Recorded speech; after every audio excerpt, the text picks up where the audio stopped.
Sa Necrological Service naman kahapon, sa Batasang Pambansa, sinabi ni Aleli Arroyo na siya ang tanging asawa ng kongresista. Naroon din ang live-in partner niya na si Grace Ibuna, pero lumabas siya na magbigay ng eulogy si Aleli. Balitang hatid ni Marisol Abduraman. Sa Necrological Services sa Batasan para kay Congressman Iggy Arroyo, hindi may iwasang mapansin ang tensyon sa pagitan ni Aleli, ang asawa ng kongresista, at ni Grace Ibuna, ang live-in partner ni Arroyo at kasama ng namatay ito. Nakaminbin sa korte ang annulment case ni Aleli at Congressman Arroyo, pero siyang nagbigay ng mensahe. Bago magsalita, lumabas si Grace at pumunta sa clinic ng session hall. Di niya narinig ang sinabi ni Aleli tungkol sa kongresista. My husband is not only a public servant, but the love of my life. And I will always remember him as a good member of the House. Ang abogado ni Aleli, di raw nagustuhan ang pagdating ni Ibuna.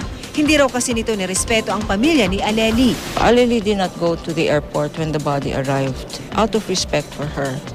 She also did not go to Arlington, also out of respect, not in line with the spirit of the compromise agreement.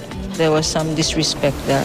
Sabi ni Aleli, di naman daw niya nakita si Grace, pero malaman ang pananalita nito. Basta masasabi ko lang, iisa lang ho ang asawa. Matipid ang mga pananalita ni Ibuna.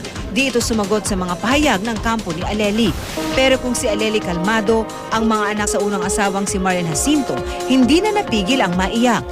Thank you for a legacy of good memories, love, and especially for making me the strong person I am today.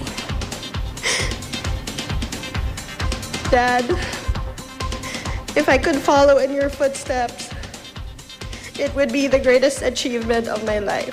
Thank you. Nagpasalamat naman si dating First Gentleman Mike Arroyo sa lahat ng mga dumalaw sa kanyang nakababatang kapatid. We will miss him very much. Marisol Abduraman, GMA News.